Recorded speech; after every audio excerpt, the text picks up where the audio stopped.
individual sectors, individual segments of the population, and things like that. We'll go back and forth on some of it, but mostly it'll be macro. In other words, how's the economy doing? What are the reasons and what the future looks like? And then another bit of a dichotomy, which is very, very important, if I can figure out how to use this. There it is. Fiscal and monetary policy. These are the major drivers as far as governmental influence on economic performance. And that would be, fiscal would be government spending and taxation policy.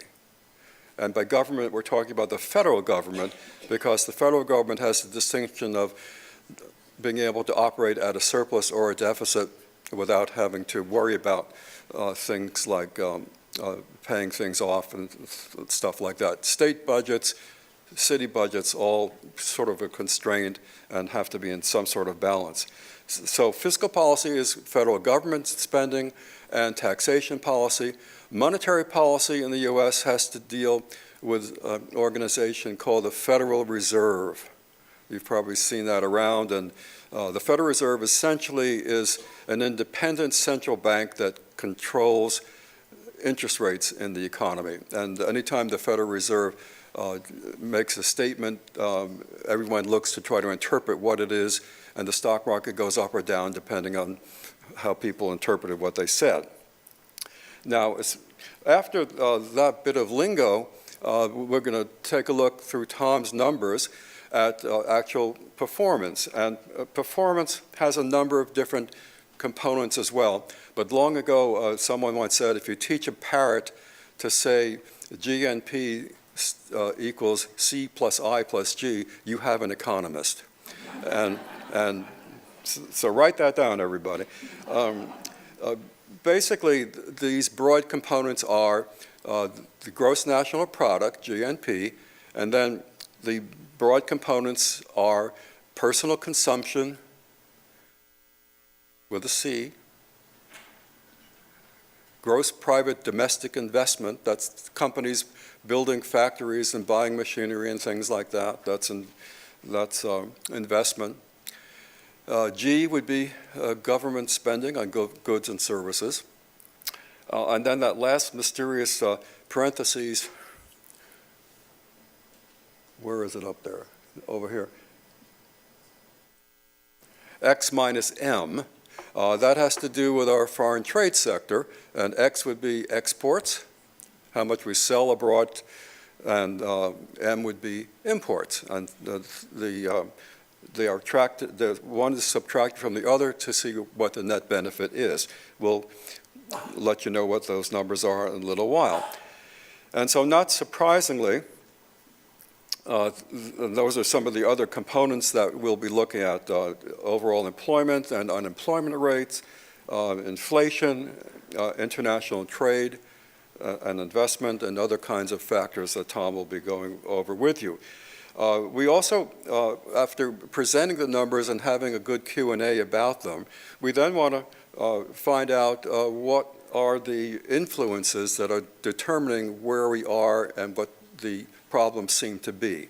And so if you look at the next section, we'll be focusing on some specifics about the US government budget, the Federal Reserve and its policy, and what it might be in the future. We are not, to paraphrase the Willamette statement, not unto ourselves alone are we born. Well, that's the same thing about the economy. The U.S. economy is not alone. It is part of a global economic system, and how we do, in part, is dependent upon how the rest of the world is doing and what our relationship is with the rest of the world. And a year later, we need to focus in on what the impact of that tax act was that we talked about a year ago, February in 2018. So we've had a whole year of that, and we have some comments to make about that. So after going through the influences, then What are some of the major problems that the economy seems to face right now? And again, broad categories. The top one I have up there is foreign trade and investment uncertainty. There's been a lot of the current administration has slapped steel and aluminum tariffs. They've withdrawn from certain agreements. There are ongoing trade negotiations with China. All these things have a potential impact on economic performance. In addition to that, you know very well about the environmental challenges the country has been facing. There have been some major reports about if we don't do anything, what the consequences might be some years down the road, so we need to focus on that. We need to look at the federal budget and the accumulated debt and how big is it compared to the overall economy. And lately in the news there have been stories about the inequality of income and wealth and what, if anything, we should do about it. Some politicians have been urging increased taxation on income.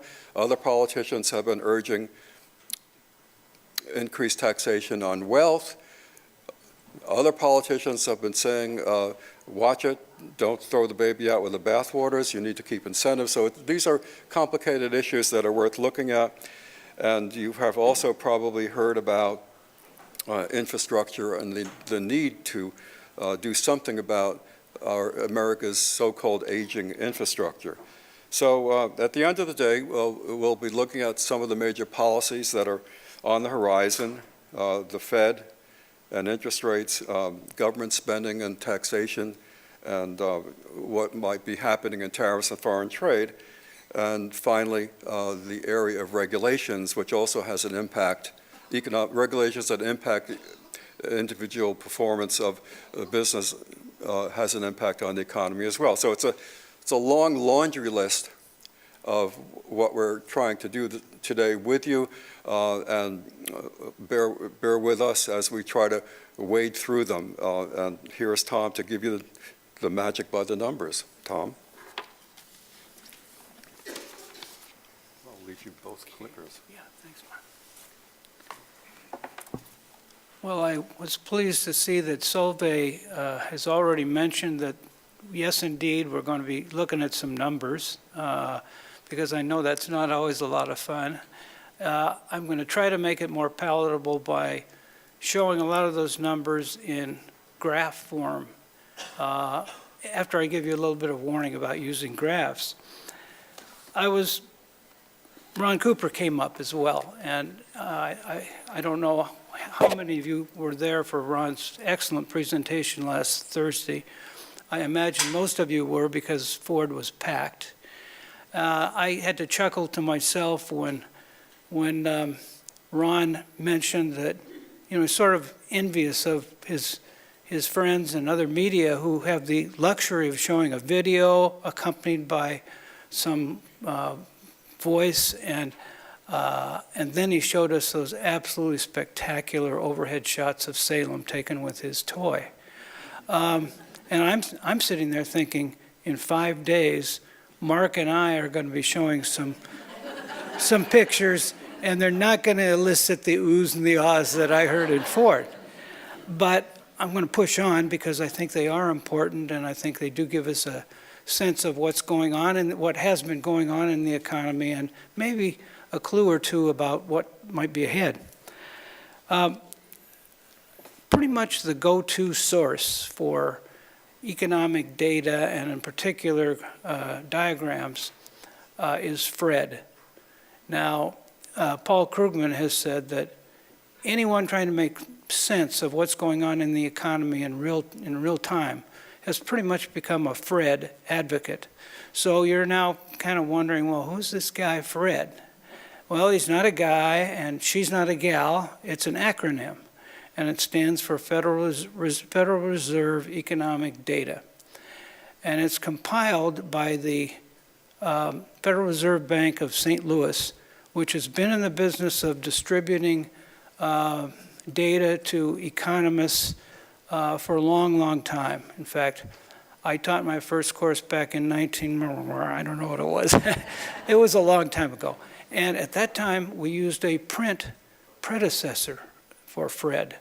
I think monthly and quarterly, I don't think it was weekly, I would receive several different little pamphlets having to do with income and output and monetary trends and international trade and labor outcomes. And I'd use those in class. And by the way, it was free, as Fred is today. Well, Fred today consists of 528,000 data series taken from some 87 different sources. And I'm sure you're thinking, oh man, what percent of those things are we going to go through today? If you, after class, this evening, go home and Google Fred, it'll probably come up, maybe number one. It did with Gwen and me. First, I said, put in Fred into Google, and up comes Federal Reserve economic data. You might get Fred Meyer or something else, but there's a good chance it'll be number one. And if you open it and follow some pretty basic, simple instructions, you can spend your evenings from here on out fruitfully learning about economic data. I wouldn't recommend probably that. In fact, I have to confess, one problem with Fred is there's so much there, it's sometimes hard to find exactly the diagram that you want. So this morning, in this first hour, I'm going to be, as Mark mentioned, looking at some of the traditional measures that macroeconomists use to describe where the economy has been and to give us some clue about where it's going. And they have to do with output. What's the production of goods and services in the economy? They have to do with prices, and they have to do with employment.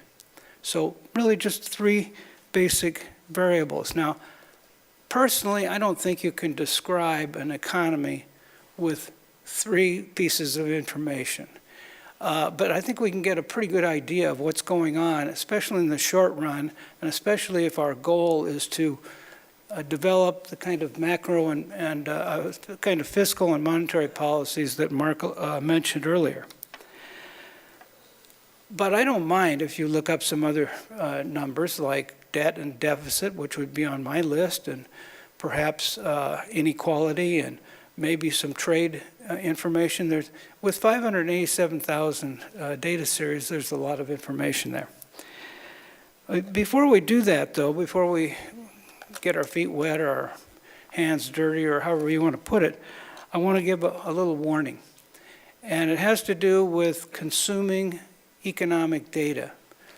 So when I was an undergraduate, about 10 years before the time when I started to use Fred, so you can figure out about when that is, I took my first course in statistics. And our instructor had the wisdom to select a supplemental reading, How to Lie with Statistics, by Darrell Huff. I see Gwen Ellen nodding, and some of the rest of you probably got exposed to this book too.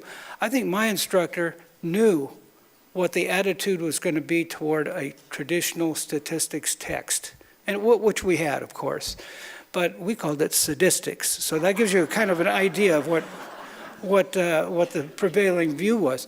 So Huff's little book is really delightful. He, in a few short pages, and they are short, I mean, this is not very big, he can make you a good consumer of not just economics data, because he's not an economist, he's a statistician, but you can develop some kind of safeguards and some ways of avoiding pitfalls. So I want to share with you a couple of slides from his chapter, the Gwiz Graph. Now, first of all, Glenn, I'm going to have to figure out how to do this, but I bet I can. Nope, I thought I could. That's not it. Yeah, you're right. Oh, okay, well, I was close. I was close. There you go. All right, so here's a slide from his chapter on the Gwiz graph, and this is decidedly non-Gwiz. We're seeing billions of dollars of something. He certainly should have labeled what it was. I think he does say in the text it's GDP. And he's showing that over the course of the year, January through December. And we started at the origin, and the origin is 0. And you see there's just a very gradual climb from 20 to 22 over the course of this year. Now, Gwen, all I need to do is advance this thing. I think I know how to do that. Okay, now one way to make it a little Gwiz-like is to truncate the vertical axis. So we're showing this thing starting at 18 now. And now we climb from 20 to 22 as we did before, but it looks a little more sensational because we're making our way up most of the graph in the course of a year. But if we want to really make a Gwiz graph out of it, we want to do this. By the way, the reason why I like his little book is there are all these illustrations throughout it that bring to life the points that he's trying to make. And I like this guy. So here we still see the GDP climbing from 20 to 22 over the course of the year, but it's pretty spectacular. And how's he done this? Well, he changed the scale. So before the scale, if I can go back, each grid unit constituted $2 billion. Now each grid unit constitutes $0.2 billion. And so we show the same information, but we give the reader a totally different impression. I used to have I've lost more pieces of paper that I'd like to find than I care to tell you, but I had a really great Gwiz graph from Newsweek at the time of the 79, 80, when both unemployment and inflation were going through the roof and nobody could understand what was going on. The graph not only was taking up just one little column, and so you had to cram in an awful lot of information, but it was all in red. It was a real true Gwiz, we're in deep trouble kind of graph. The real message here is, yeah, look at the graph, but pay attention to the numbers. I mean, the graph helps you absorb what's going on, but the numbers tell you what's really happening. All right, so now it's time to wade in, and I'm only going to need Gwen. No, I don't think I even need her at this point. Okay, so I knew I'd get one. I didn't have to pay, I promised Gwen Ellen a box of chocolates for that, but so here we have gross domestic product, and that is the value of goods and services produced in the economy in a period of time, typically a year. So you can see that GDP in the year, in the year 2000 was $10 trillion. Trillion here, trillion there, pretty soon you're talking real money. So that climbed to $20 trillion by today, by end of 2018. Now, so it's a doubling. Now, one of the problems with this illustration, or with this concept, is that it really has two components. It's got output, goods and services, but it's also got the prices of those goods and services. So when we're showing the figure 10 trillion for the year 2000, we're talking about the output in the year 2000 weighed by the prices that prevailed at that time. And then when we look at 2018, we're talking about the output that we produced in 2018 weighed at the prices that prevailed in 2018. And so it really doesn't show the total output of goods and services. It shows the monetary value of those goods and services. So typically, you don't see this graph. It has some uses, but typically we don't see it, and this is the one we do see, and it looks, if you just look again, doesn't look a whole lot different. By the way, I should call your attention to this dip here in the middle of the graph. That, of course, is the Great Recession, and we're going to be talking explicitly about it later. But here, the graph climbs by, instead of doubling over the course of this 19-year period, it increases by about half. And this is the measure of GDP that you typically see. If you're watching the news or you're reading the newspaper or a magazine, typically if they're talking about output, they will be talking about the real gross domestic product. That is, it doesn't have the influence of price change in there.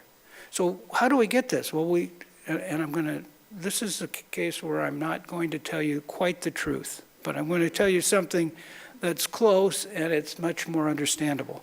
We take prices in a given period, and we use those prices to weight the output in 2000 and the output in every one of these other years. So we eliminate that influence of price change, and we have a pure measure. I hope nobody asks me to explain how we really do it, but that's close enough. Now, so first fact here of some importance, this GDP, real GDP, increased by 3.1% in 2018. That's a good number. I mean, I don't know, it doesn't sound like very much, but it's the highest it's been since 2005. So in terms of output, 2018 was a good year. I probably ought to stop here, but I want to dispel a myth about what economists believe and don't believe. One other thing we could do with this graph is we could recognize that there were more people in 2018 than there were in 2000. And so we might want to talk about, I'll get this thing here pretty soon. Oops, not that one. I put that in there just to make sure that you were still awake. Here's real GDP per capita. And again, it looks fairly similar. However, this one is only increasing 25% between the year 2000 and the year 2018. Now,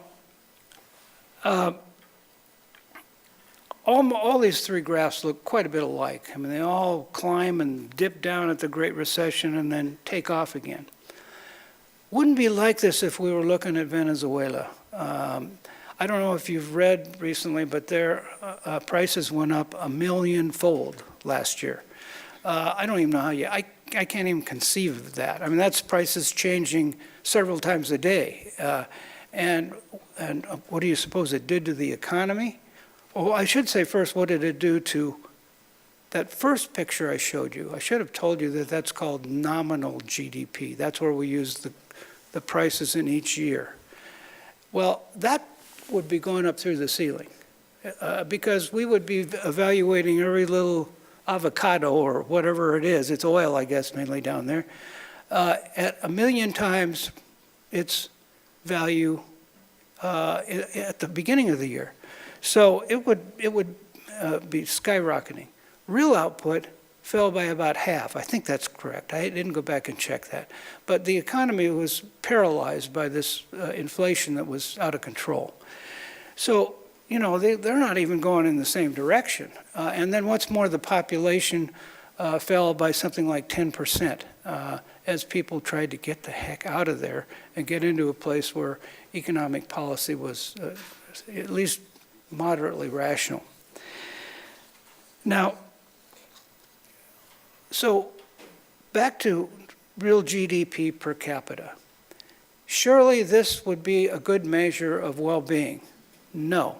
You know, economists do not believe that GDP per capita, real GDP per capita, measures how well off we are. There are too many other things going on.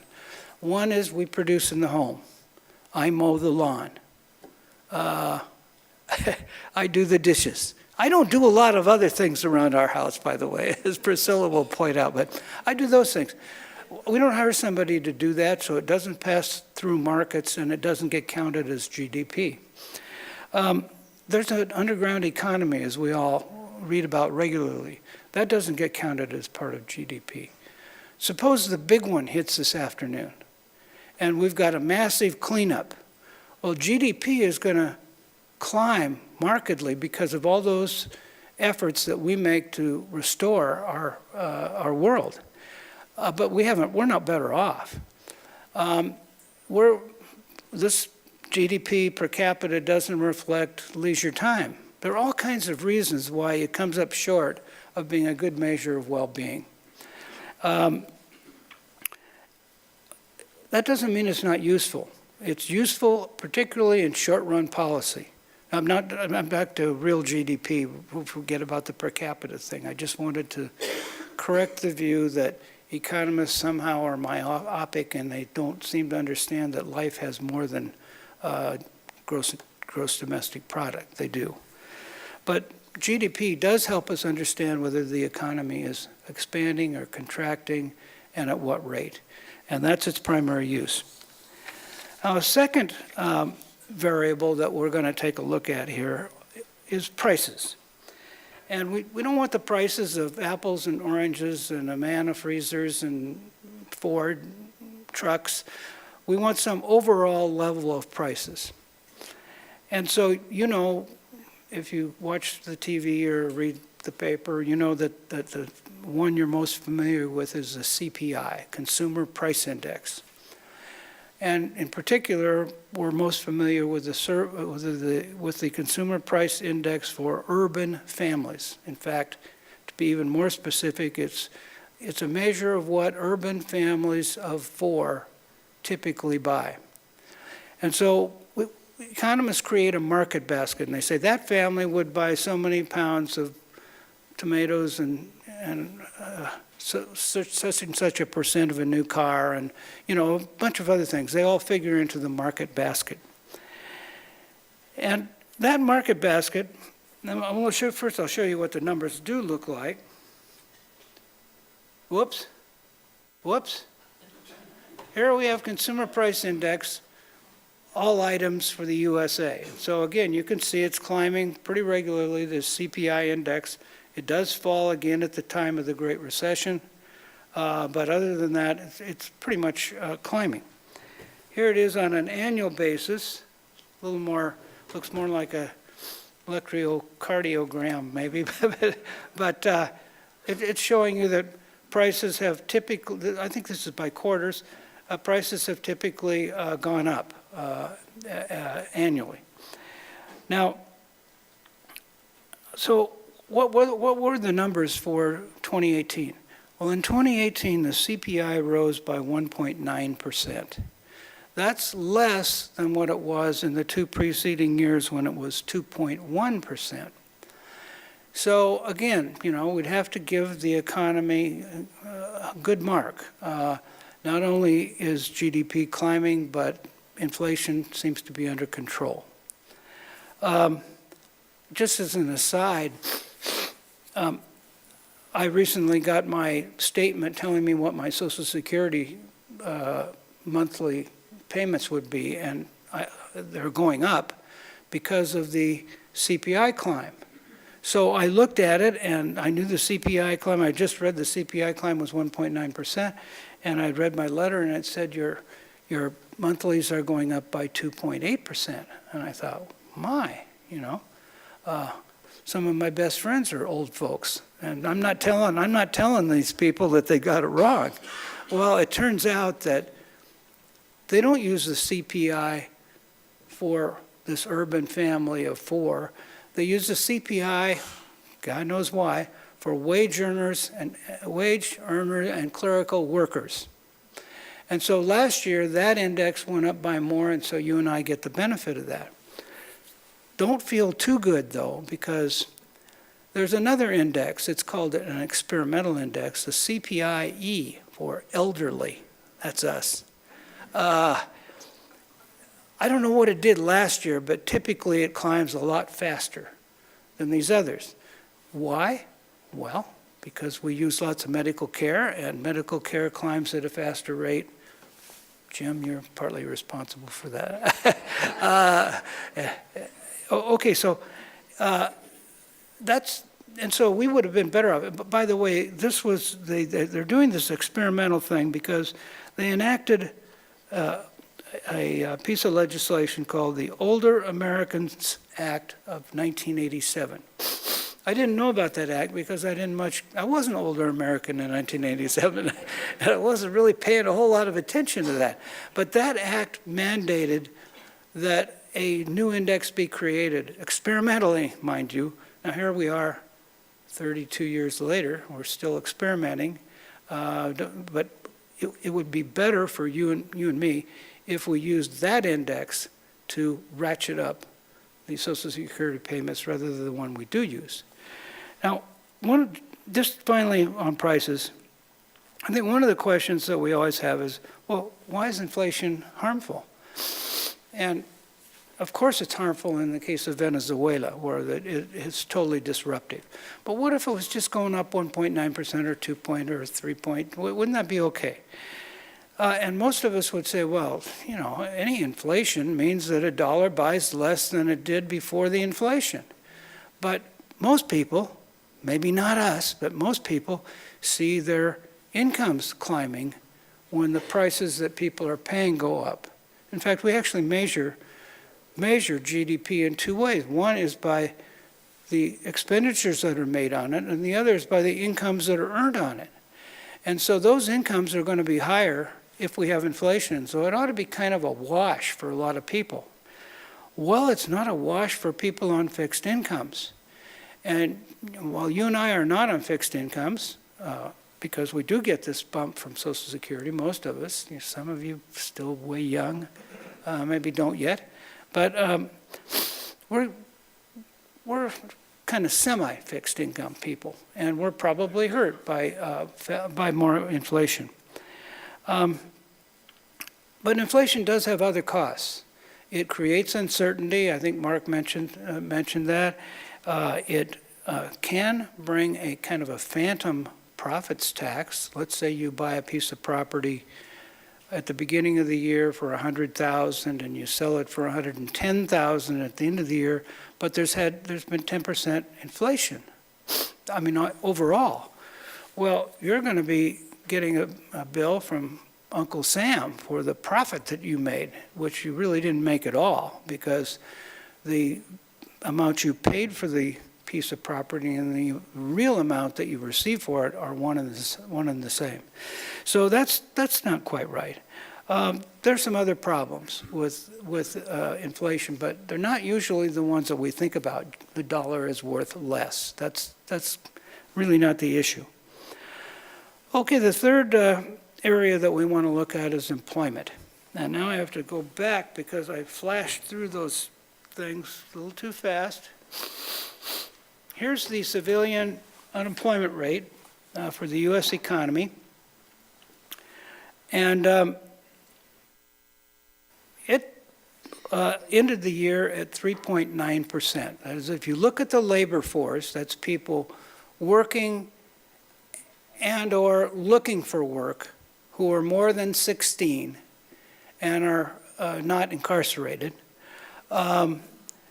If we take that, the labor force, and divide it into the numbers unemployed, we get the unemployment rate. What's the probability that somebody in the labor force will be unemployed? And 3.9% might sound to you like excessive, but it really isn't in terms of people moving between jobs. In fact, actually, some unemployment is probably healthy because it means that people are not staying in dead-end kinds of situations. They're quitting to look for better opportunities. And there are other reasons, but 3.9% is, as you can see from this picture, rather rosy. And you can also see, and I should have pointed this out with the other diagrams, they're really not just this year, they're continuations of what's been going on for a long time. If you looked at the GDP number, the real GDP number, it's been climbing pretty steadily since 2010. If you looked at the inflation rate number, maybe a little bit of a mixed picture there, but here we have unemployment, and the unemployment rate has been falling pretty consistently from 2010 to the present.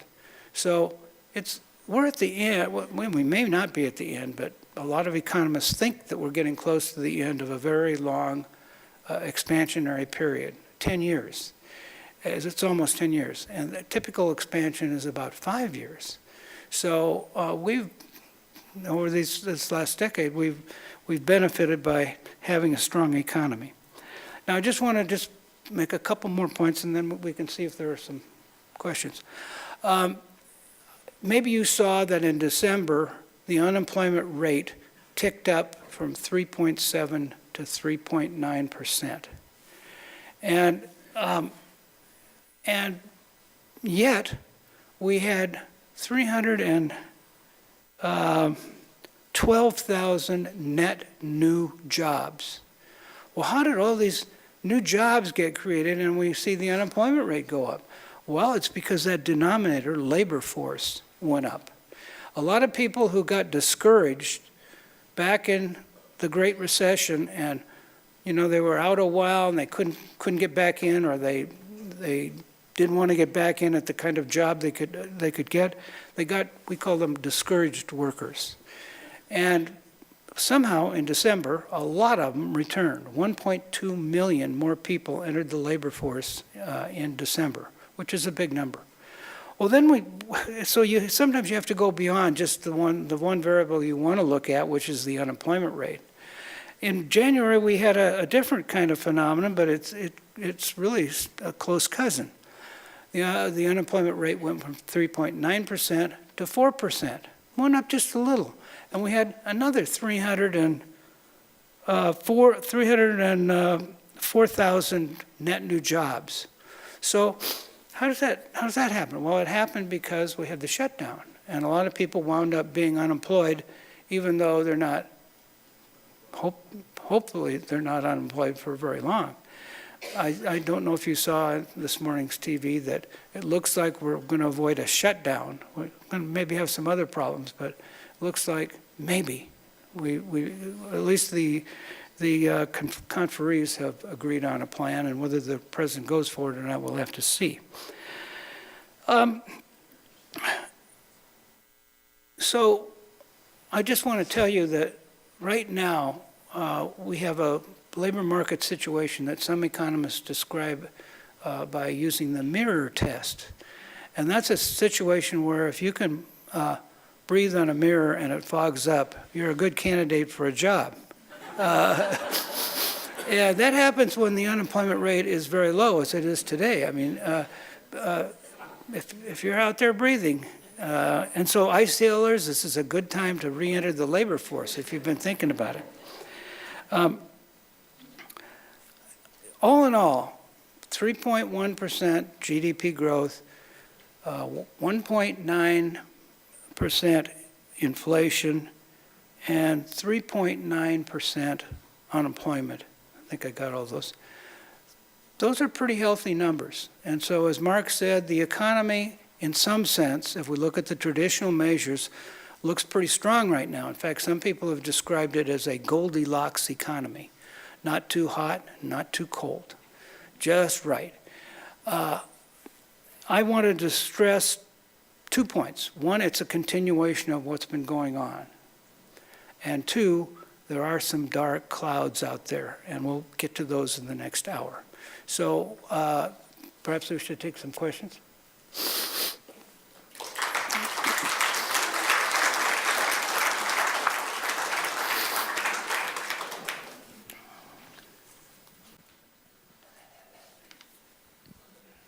This is Irene, and I listen to the Business Channel often. And lately, they've been talking about the fact that 50% of Americans don't have any retirement income. And in the past, it looks like corporations helped by having retirement plans. And now there's no retirement plans for an awful lot of corporations who now have 92% of the profits that used to sometimes support the workers, but they don't anymore. And we saw that in this turndown where people were going to food banks because they couldn't even make it to the through the month, even though they were working for the government. So what is the future in a country where 50% of the people don't even have a retirement base or anything? Well, I think it's pretty bleak. Do you want to add anything more? Well, it depends on what future you're talking about. The overall future is if you don't have a retirement plan, you're probably going to work longer than you were anticipating working because you have to work. And I think that's one of the reasons why we see all these labor market indications going on. Ultimately, I think there's no simple solution to what you're saying. A number of the situations with no retirement plans, essentially, in other words, if companies don't have retirement plans, then people need to be responsible for their own future more than they have been in the past. And that would be setting up IRAs or Roth IRAs and other kinds of tax advantages as far as the future is concerned. And maybe at some point, even thinking about, do I really need to get a new car every 3 years and things like that. And if that starts happening, then these kinds of economic numbers won't be as robust as they were before, as people are putting off things as far as the future is concerned. I also want to just briefly say, I think the official data on inflation understates inflation.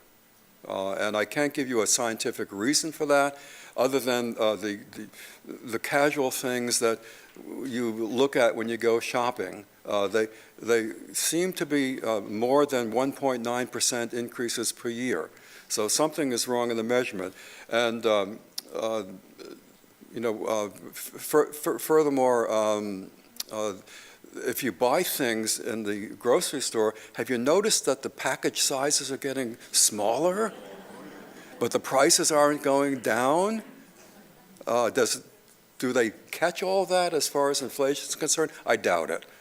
So again, as Tom was mentioning, these are the broad numbers, but then you need to drill down to look at how it's going to impact people. But I've been talking too much, and let's hear the next question. Hi. I want to just add one point about the CPI. I think Mark is correct in questioning it. There is an argument to the contrary, and that is that the market basket the real market basket changes as prices change. That is, we buy more of things that fall in price and less of things that go up in price.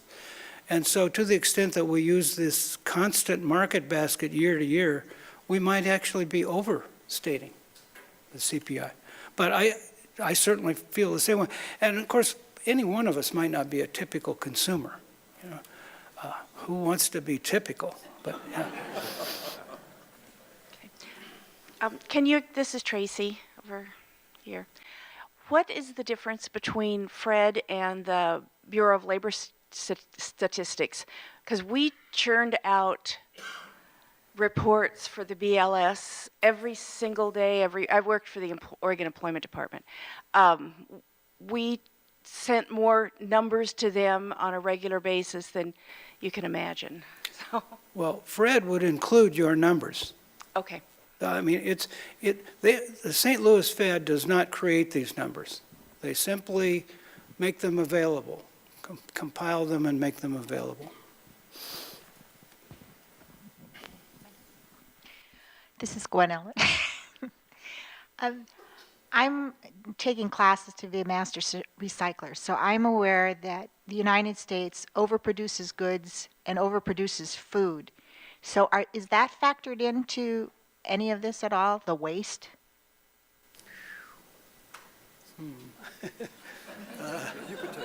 Well, yeah, Mark says I can take that one.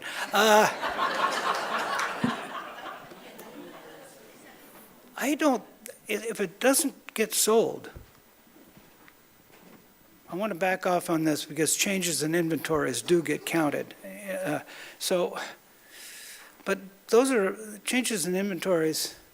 I honestly don't know, Gwen. I will say this, I don't think it's going to make massive differences in GDP because the number for GDP is so huge. But that's a cop-out. I really don't know the answer.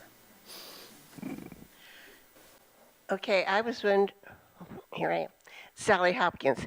I was wondering about the unemployed, about the people that we have, so many of them here in Salem, and it seems like it's growing. And I don't know how that number of figures, I'm talking about the people that are on the streets and all that, how does that number figure into something like this? Well, if you're talking about people who are on the streets or homeless or whatever, they're probably not counted as part of the labor force because they're not actively looking for work. So the labor force, again, are those people who are working and those who, in the last month, have looked for employment. And of course, they have to be 16 or over, and they have to be not incarcerated and not in the military, too. But I think that you're talking about people who are not in the labor force. And so they're not, they may well be they may well be a problem, but they're not counted as unemployed. Yeah, this is George. We've looked at some indices of income per capita, whatever. But what about distribution of income? Do we have indices of that? Does Fred contain that kind of information? Or? Well, as I mentioned earlier, 528,000 different data series. I looked for information on inequality. And what I found was mainly information about particular counties or cities, and I didn't find the kind of stuff I was really looking for. And I actually was kind of troubled by this because, as you may recall, Mark and I did a presentation on inequality a few years back. And I know we had some pictures and some numbers, and I didn't get them from Fred, as nearly as I can tell, because I don't see them there now. Do I add anything? Yeah, there are broad numbers out there in terms of distribution, but then it gets into a value judgment of what is good and what is bad and what incentives are and questions like that. And inevitably, as we come up to the next election cycle, that issue is going to be coming more and more on the front burner. And you see it already by proposals. There was one proposal I mentioned before, a relative new congresswoman, I think from New York, maybe from the Bronx, whatever her name might be, has urged raising the highest marginal tax rate to 70% as a way of dealing with inequality. And then those who oppose that would say, well, but if you're going to do that, you're going to create a disincentive to work, government revenue is going to go down, and that sort of thing. So that's one issue. The other issue, which I think is worth focusing in on, is the question of wealth. Not just income, but wealth. And just today I saw, this morning, an interview with Bill Gates, the guy who made Microsoft what it is. And he was saying focus more on wealth than income, because that's where the rich people, have massive assets with regard to their stocks and other kinds of holdings. And another presidential candidate one of the presidential candidates, I think Elizabeth Warren, has mentioned, let's focus in on taxing wealth at a higher level. So the issue is not going to go away. The problem is, once again, when you go down that road, you want to make sure you don't do damage to the economic system so that everyone actually, at the end of the day, you can have more equality but be worse off at the same time. We don't want that to happen. Hi, this is Roz. Let me just add one thing to that, if I don't forget it in the meantime. It's not we certainly do have to worry about incentives, but the other thing about wealth tax is it's very hard to avoid evasion or outright or avoidance, and so if you're going to, she wants to include art and all that stuff, you're going to have to go into people's homes and figure out what a piece of art is worth, and it's going to be costly to do. I'm not saying we shouldn't give it a go, but several countries, I think Scandinavian countries, have backed away from wealth taxes in the last few years. Excuse me, Roz, but wherever you Over are. here. Oh, yeah. Hi. During the long, slow recovery from the Great Recession, Larry Summers came up with this kind of notion or explanation of secular stagnation.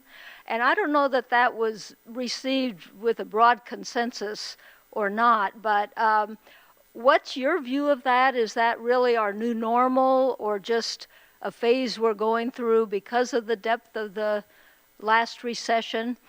And what does he mean by secular? I never understood why he used that term. Well, I guess he'd mean secular as opposed to cyclical. It's not just a matter of our having experienced the Great Recession, but it's a matter of this somehow having some staying power. You know, you look at this diagram. It certainly suggests that he wasn't quite on, because unemployment rates are low by historic standards right now. I think we can look at some of the reasons. I think we may have an artificial Goldilocks situation because of the Tax Act, and that did give a stimulus to the economy, which is already, by a lot of experts, phasing out. So, you know, we'll see. Time will tell. But I guess I don't see myself that we're in a secular downturn, that it's somehow permanent. I mean, quite the contrary. We experienced that one Great Recession, and ever since we've been in a basically expansionary mode. One of the best-known post-World War II economists was an Austrian named Schumpeter, Joseph A. Schumpeter, and he came up with the concept of creative destruction. And what he said is periodically an economy goes through phases where old technologies and ways no longer are valid, and they get overtaken by new technology. And if you happen to be unfortunate enough to be part of the old technology, the destruction really hurts. And I think that has been going on periodically at different times. We now live in this information technology world, which is very, very different from the world that we all grew up in when you think back of what the technology was at that time. And there are human costs with regard to this creative destruction. Some years ago, I was working in Ohio, and one of the big employers in the nearby city was National Cash Register. Remember those quaint old machines? At one time, they employed 19 or 21,000 production workers in Dayton, Ohio. And within a 3 or 5 year period, they were all gone because of the electronic age. And economists have this concept called social costs. You know, certainly the income was lost, but what else was lost? Well, I got a copy of some mortality rates for heart attack death and cerebral stroke death with a local medical school professor. And guess what? 5 years after the layoffs, death rates skyrocket in terms of the social costs. So these are issues that are underlying any normal market economy, for better or worse. The challenge would be for public policy to try to anticipate those rather than having the individual pay all the social costs. This is Franca. My question is with regards to healthcare. So I guess I'm confused at how we can have such a great economy, and yet we pay more health care than any other country with less outcome, and we have a high infant mortality rate more than, you know, developing countries. So how does that not, I don't see how that's possible. So can you, as an economist, can you explain that? Well, let me focus in on a couple of issues related to what you're just saying. If you look at the major cause of bankruptcy in American society, people who declare bankruptcy, it's medical costs, medical-related costs. And by the way, another major one, since we're sitting here at Willamette University, is student loans. Students who are burdened with those loans after graduating from relatively high tuition colleges. So as far as medical costs are concerned, I think many of us in this room would agree that we have a challenge with regard to that sector. That doesn't take away from the numbers that Tom put up on the board with respect to growth rates and the broad macroeconomic picture. I think ultimately the U.S. is going to have to deal with the fact that an increasing share of a gross national product is being eaten up in medical care rather than other ways. I think it's close to about 20% now. And other comparable Western industrialized countries, the numbers are much lower. And I think what we'll find is that the large corporations in America will say, you know what, we've had enough of paying health insurance premiums. We want to move that off the table and have some sort of national focus on that. What will it be remains to be seen. But I think what remains to be seen is we're going to take a break soon, right? Not yet? Okay. This is a silly question. This is Evelyn. When you're counting unemployment, are you counting the number of jobs that have been filled, or are you counting the number of people that are not working? And because very often it's one person that's filling 3 of those jobs these days. Well, we're again dividing the number of people who are not working by the number and are in the labor force by the size of that labor force. So if somebody has 2 or 3 jobs, that wouldn't affect the unemployment rate. We want to focus in on some of what we consider to be the major economic challenges as far as the current economic performance is concerned and what the future looks like. Some of you will be wondering, is recession coming? The simple answer is yes, but don't ask me when.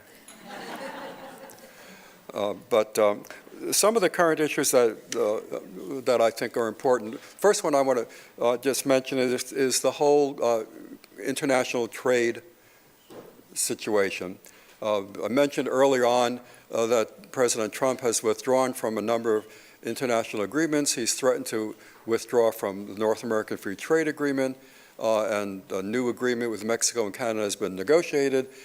Tariffs temporarily, we hope, have been put on Canadian steel and aluminum, and a long laundry list of tariffs have been put on with respect to goods from China, and there are negotiations going on with respect to China. So the bottom line problem is that if you looked at the numbers on foreign trade, we run huge international trade deficits. And so it would be nice if they weren't as large as they were, and why they're that way are long and complicated. With respect to tariffs, one of the problems is that they sound nice. You know, we're protecting American workers.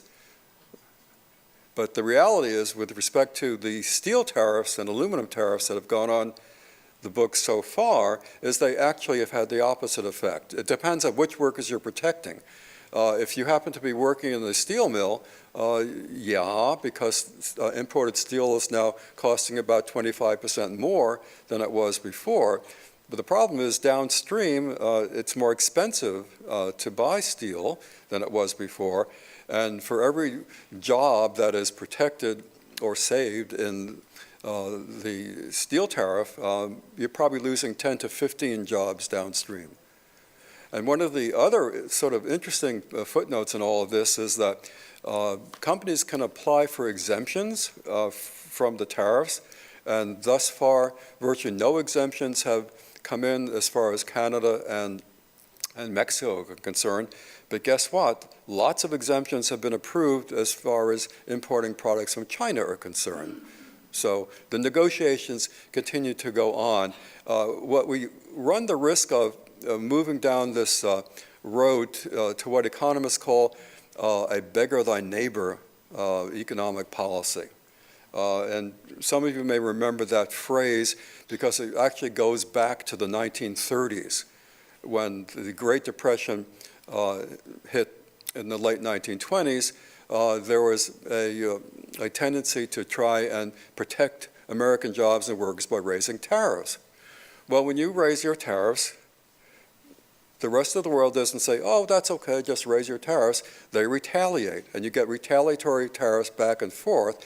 And in fact, the 1930s were not pleasant times, not just because of the stock market crash of the late 20s, but because of that beggar thy neighbor policy. And there was a recession in 1936 and 1937 in terms of intensity that was one of the most serious ones we've ever had. So I worry about that as far as the future is concerned. But another one, if you want to worry about it, but the timing on this was so wonderful, and maybe Tom will get to it, is the government shutdown that took place before. And thus far, it looks like, as of this morning, that there might not be another government shutdown in the near future, but a couple of days will tell. Now, we didn't time our presentation to coincide with all of this, but what it does, though, is permeates the psychology of the economy. And when you permeate the psychology in a negative way, and if people are less optimistic about the future, if you're a government worker who has not been receiving your paycheck, your expenditure patterns are going to be something more withdrawn than they were before. And if, by the way, if you start spending less to go out to eat and other kinds of things, that has secondary effects. The past government shutdown had a real economic effect of reducing the GNP by about $11 billion. So anyhow, that I wanted to then focus in on that the trade war that's going on. One other part of that trade war with respect to China that's interesting, it's not just a tariff question, it's a currency question. This is something Jim Brown was talking about before during the break. And even Paul Krugman, who is a very, shall we say, progressive economist in some people's eyes, he has, and a Nobel laureate to bet, aside from that, unlike Tom and me, but maybe someday Tom will get a Nobel laureate. He has recognized for quite some time that China has manipulated its currency to benefit the sale of Chinese products abroad and to discourage imports of products into China. And the negotiations that have been going on now, I think, with respect to China, I'm sure will focus in on currency manipulation, intellectual property rights, and a whole range of issues like that. At one time when China was just coming out of its shell from being a closed socialist communist system in the 1970s, you could argue that you could look the other way because China was an infant economy. I mean, there was a lot of people there, but the overall level of economic performance was very, very low. But you can't argue that anymore. China is a very developed economy. It's made tremendous strides over. Betty and I went to China first in, the 1980s? When we first were there, it was a very different place then than it is now. And it's time for some of the things that we ignored in the past to try and right them through this negotiation process. So if that negotiation comes out successful, I think it'll be good for China and the U.S. and maybe even for Jim Slama's stock market portfolio. But I can't promise anything about that, Jim. Tom, do you want to hop on for another issue? Okay. Gwen, I may need you here. Let's see.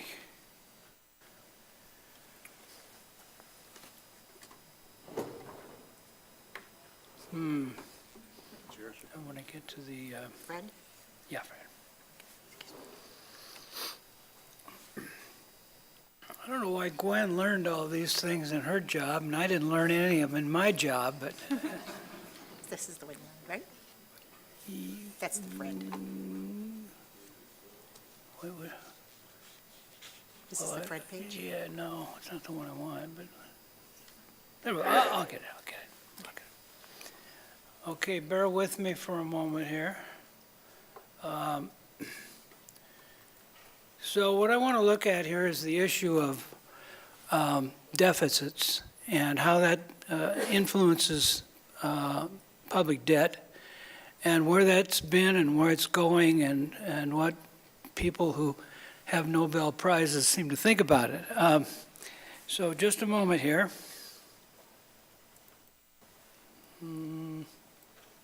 Okay.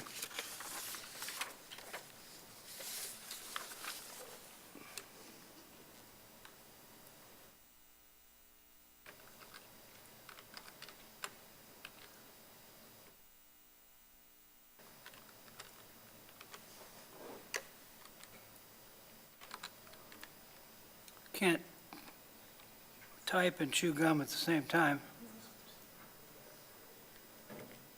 I kind of didn't do too well on my spelling there.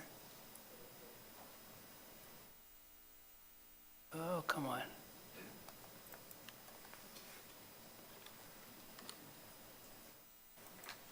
I'm going to, while Tom is finding that, I'm going to sneak up and just give you a broad number.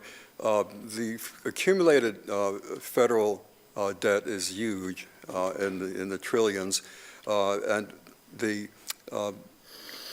annual budget deficit now has, as a percentage of the gross national product, has been going up also, and it's over 100. I think it's 105% roughly of the current level of GDP, and that has some people concerned. That eventually time may run out and there'll be less confidence in the U.S. dollar abroad and the ability of the U.S. Treasury to issue bonds and things like that. During times like this that are considered to be prosperous, the government at the federal level should be operating at a surplus, not a deficit. And the overall level of the debt should be going down, not going up. And part of the reason why Tom's numbers were so robust in terms of growth is that the federal government was spending more than it was taking in. So it was creating more aggregate demand than otherwise would be the case. So in that sense, that's not good. Have you found it yet? Yeah, I think so. Okay, bye.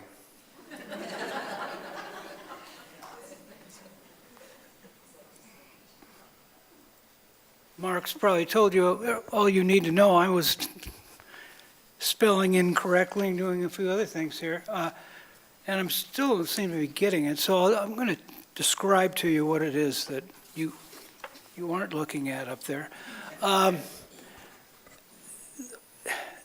Deficits were running in the early, say, 60 through 75. They were running at a pretty under control level, fairly small.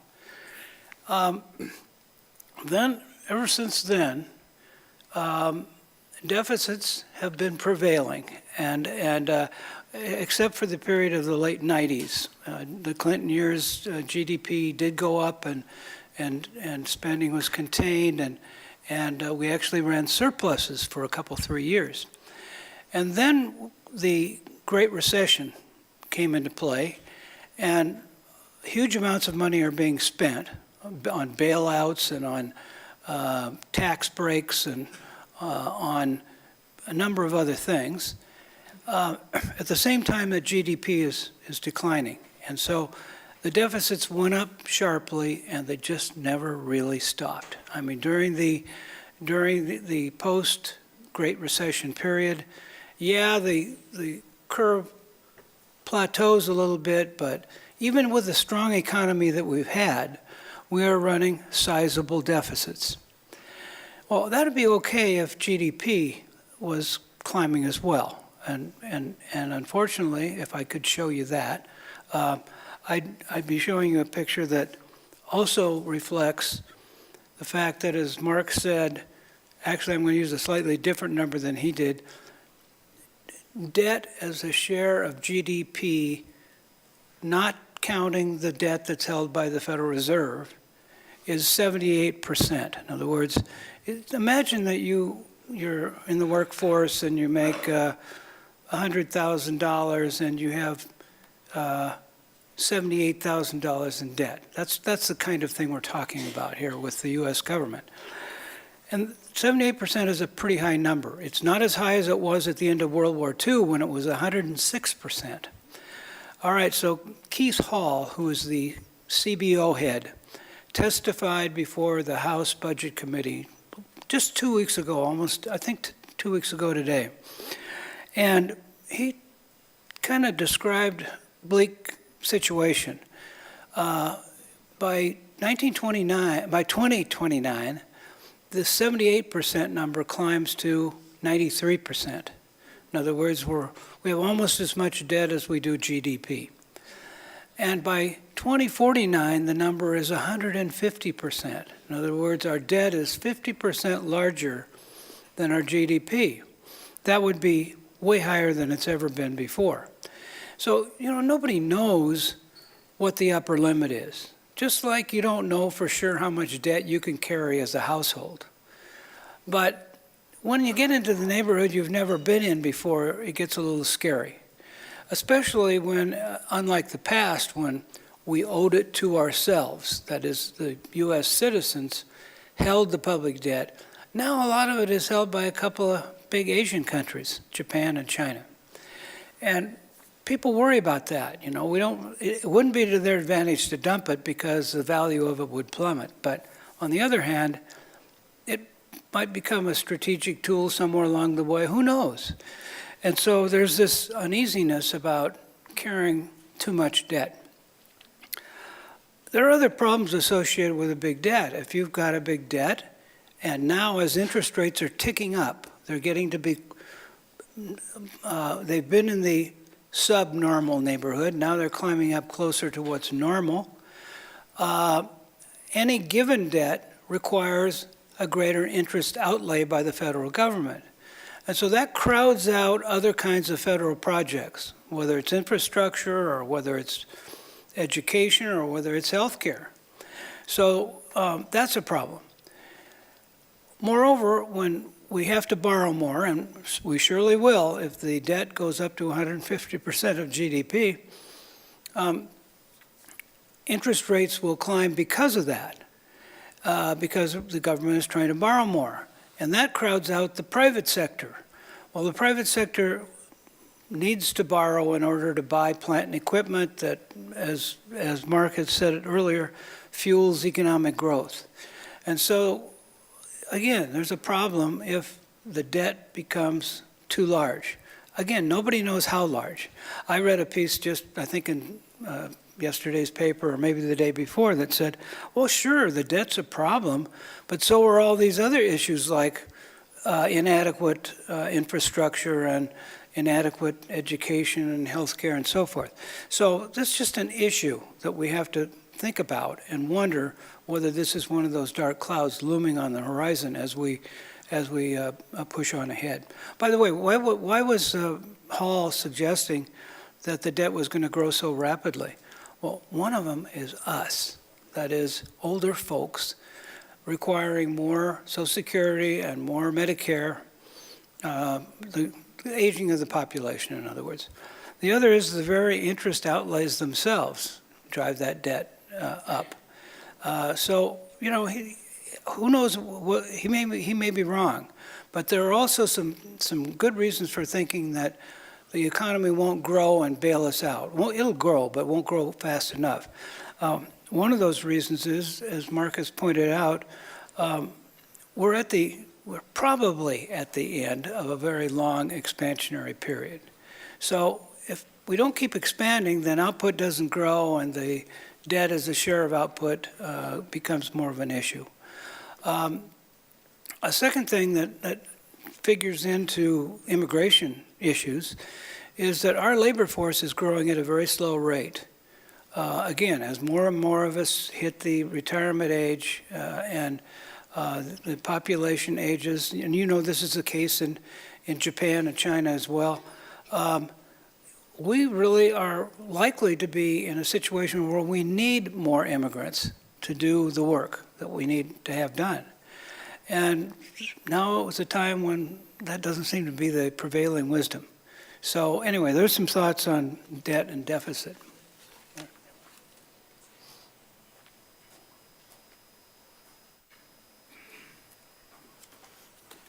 And just to make your day, if you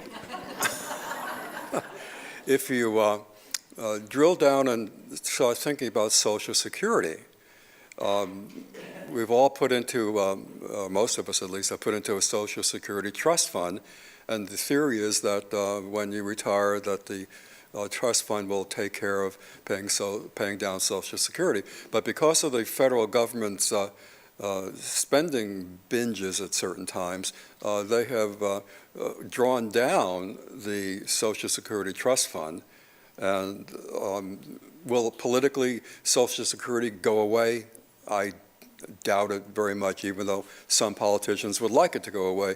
It's going to be around, but it will be a challenge to be able to continue to fund things along the way that we have now. Is it a problem that's solvable? Sure it is.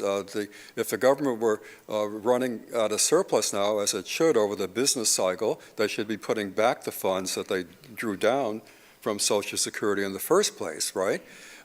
Secondly, what could be done for Social Security is that when you pay a Social Security tax, you only pay it up to a certain level of income. I don't know what it is these days. Does anybody know? Somewhere around 180. 180? Yeah, so lower?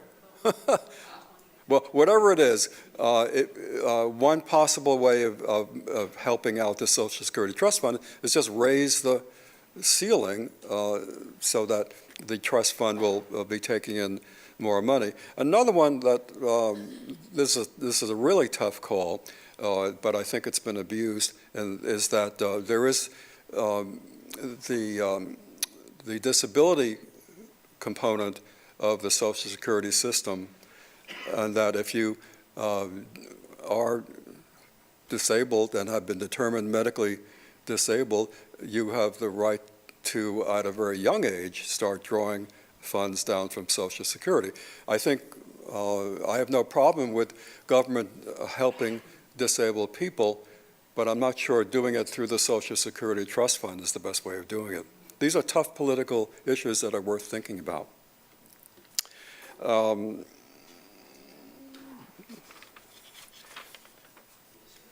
There was another. Well, maybe we should open up for some comments now from the floor. Do you have another one you want to? Well, I might say something about it. You have another one? Yeah. All right. Got to keep away from these questions. We never know exactly what you're going to ask.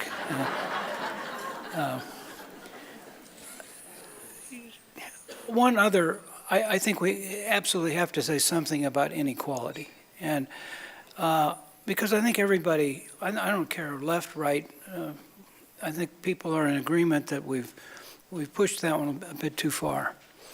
And Mark and I made a presentation on this topic a few years back. I don't really know, maybe 4 or 5. And the main message was that inequality in this country is high compared with other countries, and it's high compared with ourselves at other times. Well, what's happened since then is we've passed a tax act of 2017 that was billed by the president as a middle-class tax cut, but I don't think anybody really believes that. And I've just been seeing some things lately about, I don't know where this is going to go, but that people are getting smaller refunds than they thought, and so on and so forth. Well, I don't want to get into that because I don't know if that's going to prove to be true when the dust settles. But that middle-class tax cut wasn't a middle-class tax cut, and it further aggravated the level of inequality. Another thing that has happened on the other side is, as this unemployment rate, and I had it up there a while back, and now I've replaced it with nothing, that unemployment rate falling has helped a lot of people at the lower end of the income wealth spectrum. And in fact, it's helped everybody. And so that, I don't know how it shakes out overall, but probably has been a beneficial factor. Well, now, Mark mentioned that there are some proposals that are getting some legs out there. They're not going to pass because we've got a Senate. At least I don't think they are. But Elizabeth Warren has suggested that We want to tax wealth, and we've already said a little bit about that. Specifically, what she wants to do is she wants to have a 2% annual tax on household net worth above $50 million. Well, I know, I went and looked at my assets, and I'm in the, I'm in the clear on that one. But, okay, so the fear, I'm not too worried about incentives on that one, but I am worried that we'll have a hard time collecting it. And it is true that some countries have backed off of their wealth taxes. We've never had a clear wealth tax before. We've had property taxes, which is a tax on some parts of wealth, but even that isn't at the federal level. If this went through, and if there weren't a lot of evasions and avoidances, and if it didn't cost a lot to collect this tax, it would raise an estimated $2.75 trillion over a 10-year period. So we're talking really big bucks. And as I say, she actually has used the research of some very prominent economists in developing her plan. I still think the questions will be in the rules and regulations and how you make sure that you can't collect that money without people figuring out some way of offshoring it or splitting it up or doing something. And then Congresswoman Ocasio-Cortez has proposed that we need to raise that maximum marginal tax rate to 70%. And that happens on income, not wealth, but income above $10 million. And again, I didn't make that much last year. Even Priscilla didn't contribute that much either, so we're okay there. But this one would probably be a little bit more promising in terms of it fitting into the, if you want to call it normal, tax system. And so less hurdles that we have to get through. We've had tax rates as high as 92% at the margin. By the way, this is at the margin. Both these things are at the margin. For example, if Warren's wealth tax went through, and you have wealth of $50,000,001, you owe 2 cents on this tax. I mean, it only affects the income over 50 million, or the wealth over 50 million. And in Ocasio-Cortez's case, it only affects the income over 10 million.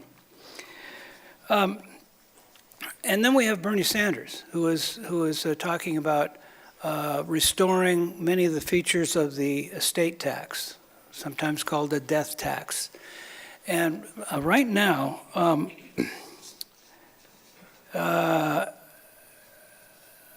think I have these numbers right. We pay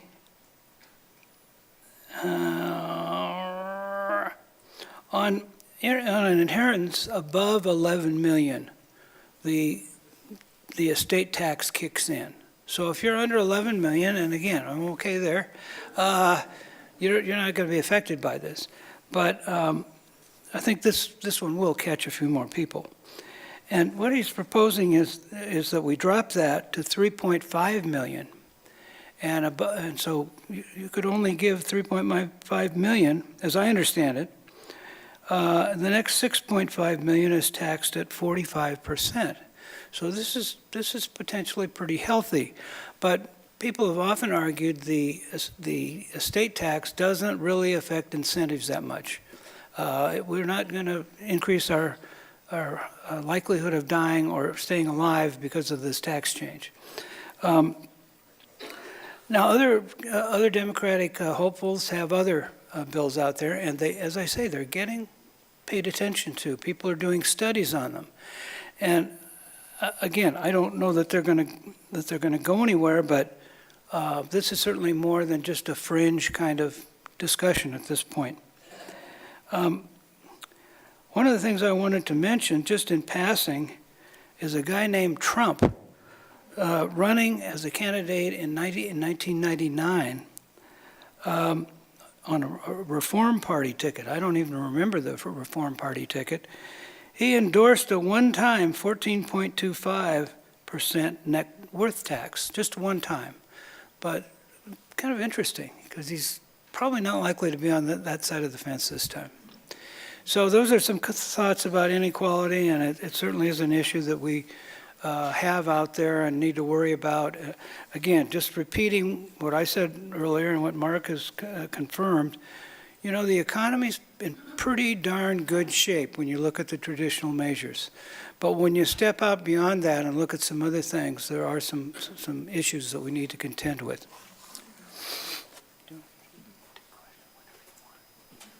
I'm back. A couple of footnotes on the 2017 tax bill, in addition to what Tom said.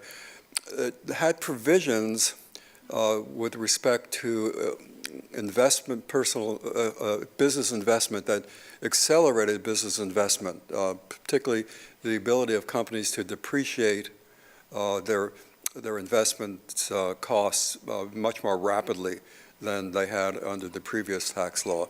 So once that has happened, investment, I would guess, would have a tendency to slow down as we look towards the future as far as that's concerned. Another interesting aspect of that bill that has been in the news lately has to do with the patriation of profits that large corporations have had overseas, and they were given tax benefits to bring them back. So the question then people were asking was, well, what were they doing with the profits that they brought back? And the hope, I think, was that it would be used to do more investment, hire more workers, raise wages, whatever the case may be. However, what we've discovered is that the biggest chunk has been for what's called stock buybacks. Everybody know what that means? Okay, and some people think, well, that's not really necessarily good for the economy, but it is very good for people who hold stocks in those companies. And by the way, some of the major executives in those companies own stock in their companies, or they have stock options when they retire and things like that. And so there has now been and by the way, when you sell your stock, if you hold it long enough, you pay a capital gains tax rate, which is lower than a current income tax rate. So a lot of interesting nuances as far as that's concerned. So even a senator who's almost conservative in every other way, Marco Rubio of Florida, has now focused in on that issue, feeling that there should be some bump up in the capital gains tax rate to offset the benefit of the stock buyback. So it's an issue that's not going to go away, but I just wanted to put it on the table. Okay. Anything else, Tom, before we let these assembled masses destroy us with questions? Okay, let's do it.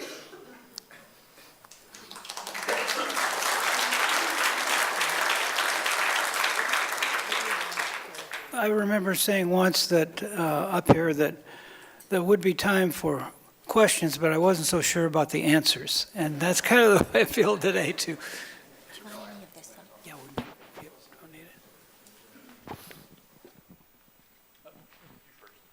it. If we have a global economy, how does a country manipulate their currency to their advantage?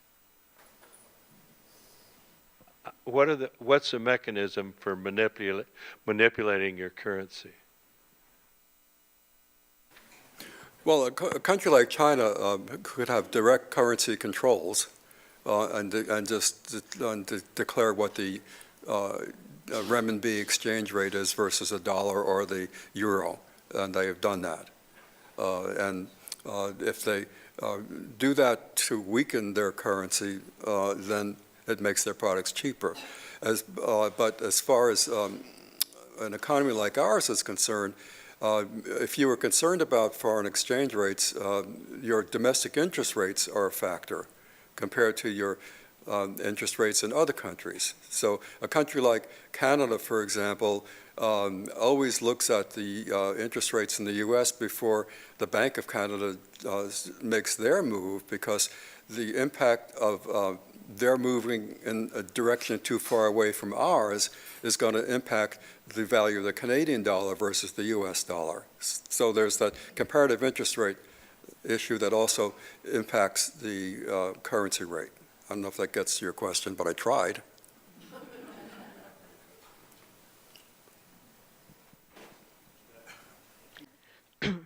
Jeanette, and this is about GDP, which I have never felt like I began to understand because it's complex like the rest of the things. But reading ahead to our great decisions subject for next Tuesday on China trade, the author of that text kind of takes on how we calculate GDP and says that they're using old ways of doing things and we need to look at it in a new way, because apparently the GDP uses the person or the country who had the product last, while many countries have input and profits out of an item being sold.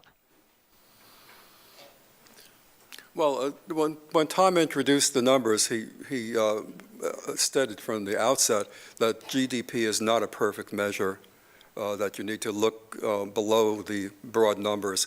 The issue coming up in that particular article you're talking about has to do, I think, principally with respect to measuring foreign trade deficits, that there's so much back and forth value added going on that you would really need to net them out at each stage before you get a bottom line.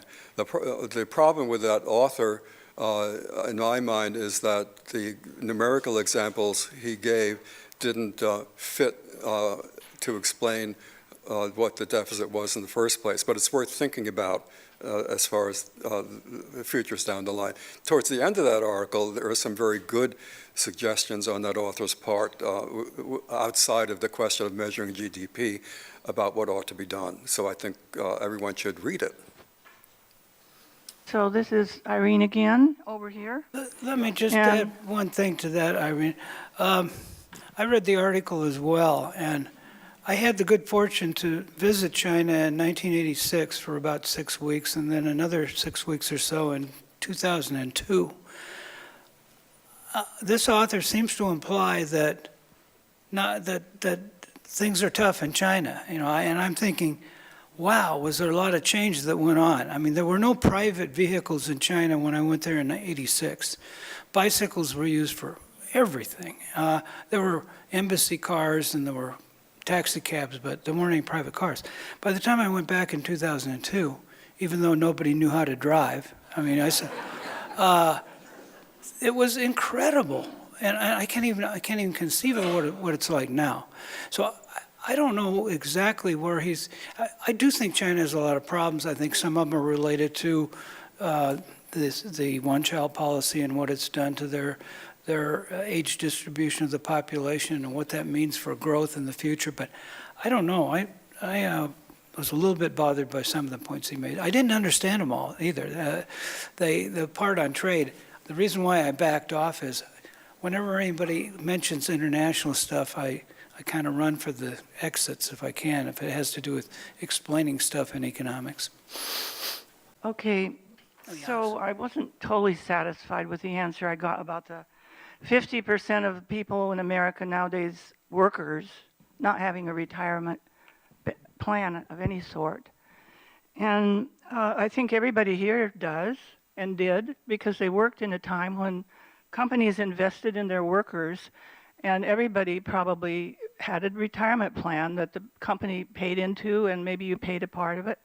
But now there's a lot of contract workers, and there's a lot of people who get maybe health benefits, but nothing like a 401k. And if they do, they don't have enough income to buy into a 401k because they're living month to month, as we found out. So if you're living month to month, you're not going to buy into a 401k, and you can't work forever when you get old. So what is going to happen? And they are asking this on the Business Channel. What is going to happen in a country where there's no retirement plans that are really for half the workers. This is a serious economic issue. Oh, wait, in those days, the companies were making about a 40% in the 70s and 80s profit during the time when everybody here was working. And they now are making 92%. And that is not investing in their workers. I haven't seen the 92%. I don't, are you, 92% they're making, yeah, but what 92% is what? It's the, It means that it goes back to their to their shareholders, to their CEOs, and to the company, but not the workers. okay, well, I think we've always had a real problem with the separation of ownership and control and the vested interests that workers have in their jobs. I think our industrial structure has changed some so that fewer people are having the kind of jobs that you mentioned, Irene, and more people are, as you say, independent contractors, or they're working in service positions or something else. I don't know what's going to happen. I confess I worry a lot about it too. And when I see, Mark mentioned that people are going to have to sort of look out after themselves to some extent. It's amazing to me that people haven't. And I guess you've hit on part of it by saying they don't make enough to be able to do that. But to just put your head in the sand and say, I can live paycheck to paycheck, I find amazing. I really do. I don't know what we're going to do. I imagine as a society, there'll be efforts to support those people in one way or another. I don't know. Certainly, we don't have the same kind of cohesive family structure that we had earlier, or that prevails in some other societies where, you know, even if you don't have it, somebody in your family does. I think we've got some real problems, but I don't know how to answer your question. Hi, this is Don. I have a hard time with these kinds of discussions that, and you know, I've wanted to run out of the room screaming 2 or 3 times, because why isn't there an outrage when we increase the debt $1 trillion to give a tax break to the people above 50 million, and increase the income inequality, when that same kind of money could obviously be put on infrastructure? It could even be put on increasing Social Security to help with some of the problems at the bottom. So to even think that Social Security, Medicare, Medicaid might have to be cut because the wealthy continue to feed at the trough and get these huge tax breaks, yeah, I want to run out of here screaming. So help me with that one. Well, I think you're asking the wrong people. I think you need some political scientists, or you need some sociologists, or, you know, why do we tolerate it? I don't know. I'm amazed we do too. And in fact, I do wonder whether we might be, in some cases, approaching a time, well, I think we are approaching times when people are more willing to step up and speak out, and march and sign petitions and the like. I know Don is going, go for it. But. Yeah, let me connect with Don's comment and by telling you a different kind of story. Over the years, I was a Canadian studies specialist, and I would often have meetings where top-ranking Canadian business executives would come down for a dinner, and we would be talking around the table. And not surprisingly, they were conservative Canadians in all of their politics. And after a while, I would say, well, given the fact that you're conservative, I presume you'd like to exchange your healthcare system for ours. Never did I find one who said yes. And then I would always ask the follow-up question, why? You're conservative. And the answer was something along the lines, because health care for our workers, and we could say pensions at some point as well, are taken off the table, and I can focus just on the business that we're doing and not have to worry about all those other things. And I think we are moving in that direction to some sort of economic political train wreck, whether it's pensions, whether it's health care, and we would like to think that we're smart enough to anticipate the train wreck and put the brakes on, but maybe sometimes it takes a train wreck. And if it does, so be it. We will survive, but ultimately the kinds of concerns that we have in the delivery of the kinds of services you're talking about, they will continue, but they will probably continue in a very different way than they have been in our lifetime. So stay tuned. Sharon, one comment would be on this China thing. When I was in China just a few years ago, the ghost cities and so on, those were partly used to house the elderly. And the elderly, often there with their culture and so on, wanted to still stay in the family home. And it was kind of a problem in the newspaper and so on. They were saying, we're going to allow you to park more in front of these buildings where the older people are because they're not happy that you're not visiting enough. So I then went to Singapore right after that, where they don't tolerate anyone that doesn't work. So a 75-year-old cab driver was very pleased. He was able to drive the car, and he had a little condo apartment, and he was satisfied. So the transition between the thing, but I do have a question. It is, when we are now overspending, what is the best process that someone can do trade-offs? You can't have everything. And it just drives me wild. Someone comes up with an idea and everyone says, yes, that's such a good idea. We really need it. It's the right thing to do. What is a good process? Has any other country done that except our debating in Congress? What are the trade-offs and how can people look at those trade-offs? Well, I would like to see a return to a concept called zero-based budgeting. And what that would mean is you don't wipe out everything, but when the budget cycle comes along, you ask all of the departments to justify what they're spending and what the benefits are to society or the constituents of what they're spending. Again, we may need to do that. Tom mentioned the projections on the debt in relation to the national income and product. We may need to do that for the wrong reason, but I think we should do it sooner rather than later. So that's my response to that. I'd like to see more of zero-based budgeting. This is Ken. I'd be interested in your comments on some of these huge corporations that are too big to fail, like Amazon and Google and these absolutely huge. They have more assets than a lot of countries do. How do we control folks like that? I don't think there's any antitrust actions been going on for years. I was just going to add, we've got some laws, but we don't see anything about them in the paper. We don't see much in the way of antitrust. The too big to fail concept came up particularly during the Great Recession. And the company that got the bailout that it referred to was AGM. Is that right? Wait. AIG. And they weren't as big as some of the others, but they were interconnected. And I think the fear was, again, we were in uncharted territory. Nobody really knew what might happen.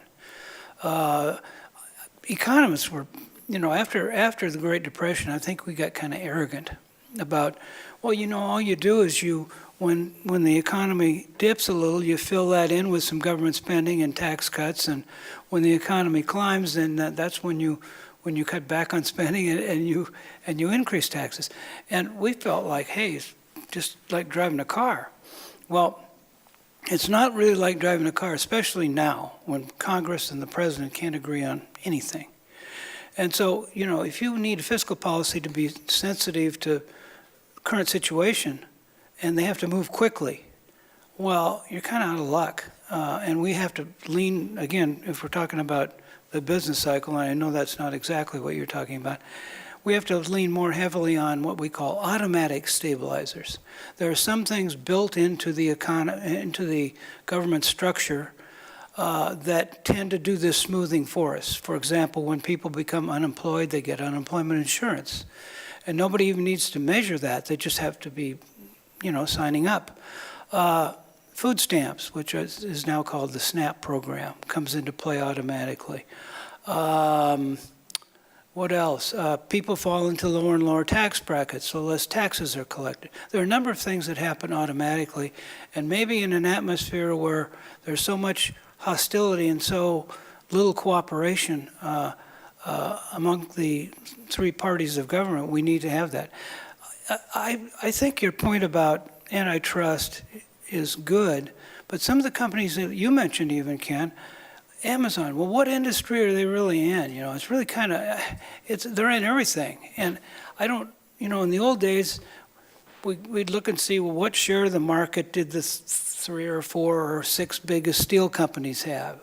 And what share of the market did the automobile companies have? And it was a little bit easier to talk about using standard concepts that relate to monopoly power. And I think now it is trickier, but I'm pretty alarmed too that we so seldom turn to antitrust as a way of coping with market power, which is obviously out there. Another company that got saved during that big recession was General Motors.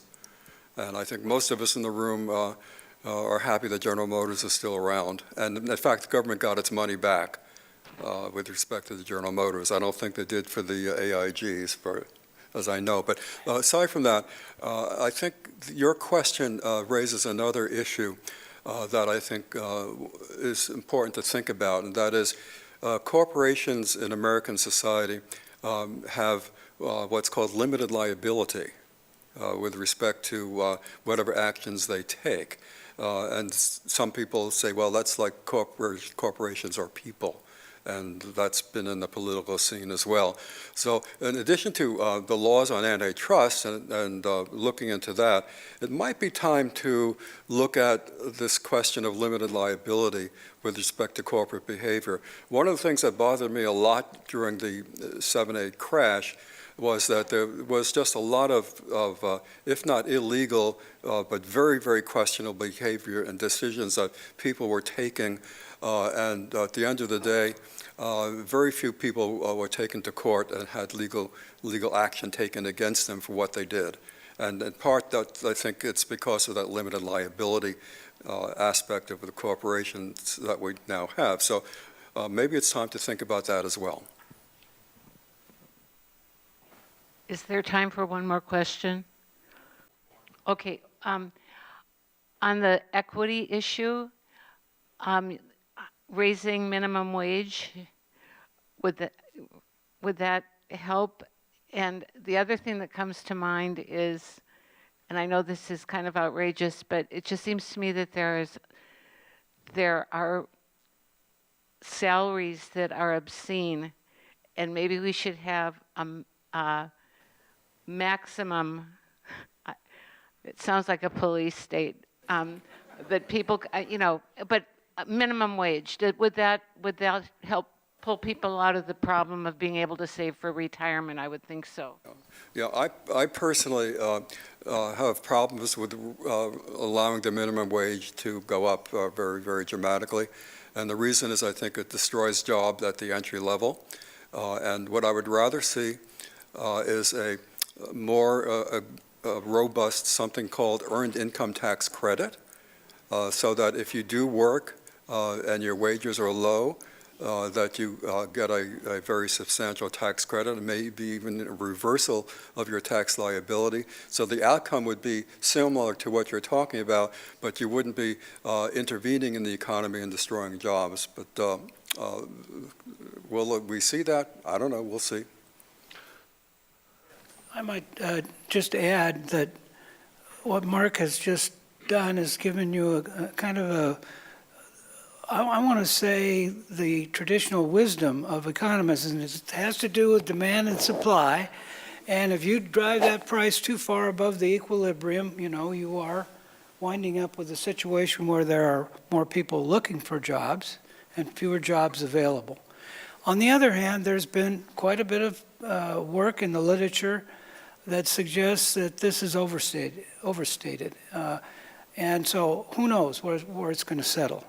But I share his view about what I would call negative income tax, that we might look to that as a way of achieving more equality without intervening in the market system.